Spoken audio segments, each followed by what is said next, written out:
Come, Holy Spirit, come. সকলকে জয় যিশু। আজ 13ই আগস্ট। আজ খ্রিস্টমণ্ডলী খ্রিস্ট শহীদ পোপ পন্সিয়ানুস ও যাজক হিপ্পোলিটুস এর স্মরণ দিবস পালন করছে। তৃতীয় শতাব্দীতে রোমীয় যাজক হিপ্পোলিটুস ছিলেন একজন বিখ্যাত ঐশতত্ত্ববিদ।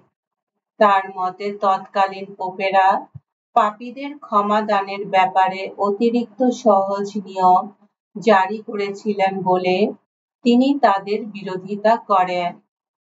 পন্সিয়ানুসকে যখন পোপ পদে নির্বাচিত করা হয়, হিপ্পোলিটুস তখন তারও বিরোধিতা করেন। এই সময় রোমীয় সম্রাট ম্যাক্সিমিনাসের হুকুমে খ্রিস্টানদের উপর উৎপীড়ন আবার শুরু হয়। দুজনকে একসঙ্গেই সার্ডিনিয়া দ্বীপে নির্বাসিত করে তামার খনিতে ক্রীতদাসের মতো কাজ করতে বাধ্য করা হয়। সেখানে হিপ্পোলিটুস একই যন্ত্রণার সমব্যথী পোপ পন্সিয়ানুসের সঙ্গে সমস্ত বিরোধের অবসান ঘটান এবং একই খ্রিস্ট নামের সপক্ষে সাক্ষ্যদান করে দুজনে একই মাটির বুকে রক্ত বিসর্জনে শহীদ মৃত্যুবরণ করেন। এসো আমরা প্রার্থনা করি। হে পরমেশ্বর, তোমার দৃষ্টিতে ধর্ম শহীদদের যন্ত্রণাময় মৃত্যু মহামূল্যবান।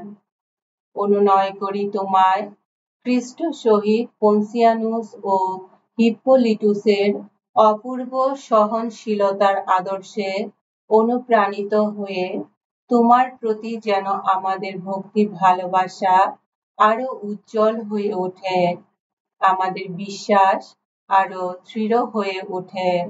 তোমার পুত্র আমাদের প্রভু যীশু খ্রিস্টের নামে এই প্রার্থনা করি।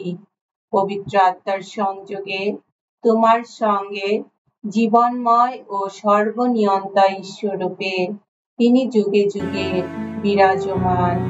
আমেন।